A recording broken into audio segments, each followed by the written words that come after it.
I'll give you a general idea of how to play against a certain matchup, what you don't want to do in a certain matchup, and maybe a few key moves for literally the whole cast. And this is like what, 40 plus characters? I'll try to cover this in 30 minutes. I'll try to cover it in 30 minutes.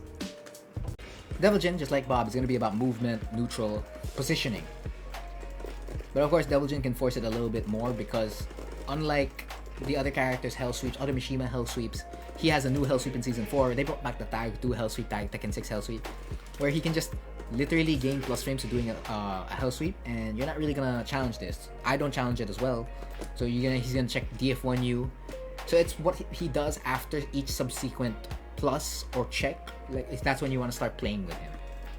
So if he does like a God Fist, that's when you check what he does next. You always want to know what they do next after a big move. So like they say down back 4, maybe 1-1 on hit, or while standing 4, or God Fist on block, stuff like that. You want to know what they're gonna do next. So maybe you'd have to wait a round or two, typically, when you first play them or in your early set. And then after that, once you have that information, you can run with it.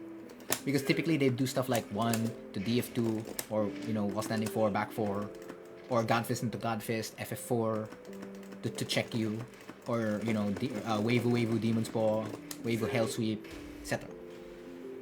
So you want to be challenging Devil Jin typically when he starts checking, right? Because as much as he can take his offense in spades, he needs to risk to get that offense, typically by doing the Hell Sweep or down back 2. If he takes it slower, his most riskiest low would be down back 2 to down 4. That's like all he's gonna do. And he's gonna run away, God Fist, DF1, sidestep, God Fist again while standing 4. Then maybe he'll throw out a panic up 4. And you, of course, remember your panic against panic up 4, your main anti-option for it is back 3. It will beat both up 4 up and just up 4. And if it's up 4 up, you'll get a float combo. If it's up 4, you'll get a full launch. That's what Devil Jin's gonna do. Typically, if he goes big, he's going big, and most of the mids that he has typically will not turn into a launcher except CD3. So that's when you have to worry if he's getting you with the CD3 a Hell Sweep mix-up. Typically, you just want to let him get away with the up forward 4 into Hell Sweep mix-up. That's like not so bad compared to CD3 into Hell Sweep mix-up. You don't want that. And if you can minimize it even more, that he only gets checks, and he doesn't get like the counter hit launch on DF2, that's even better. Of course, as soon as he gets the wall, again, positioning is very important, and you have to make sure you've labbed the forward 1+2 situation. Again, it's just back 1 or back 1-2 situation where he cancels. Those are very, very important in this matchup, because he's gonna start abusing the wall, because he knows, because he can, because on the cancel of back 1-2, he usually beats out the opponent with a jab.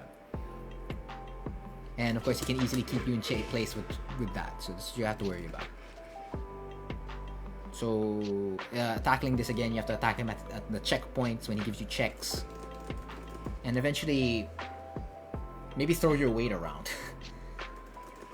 Because the most Devil Jin could do as a panic would be back to your up 4. And if you use options that typically cover that, just like most panic options, you'll be fine.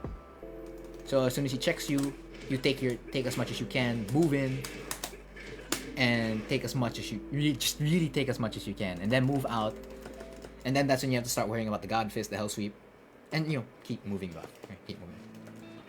So again, to reiterate, the key moves in this matchup: God Fist, Hell Sweep, down back 2, and most of the cancel moves forward 1+2, back 1-2,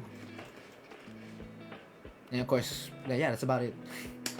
So that's the Devil Jin matchup. That's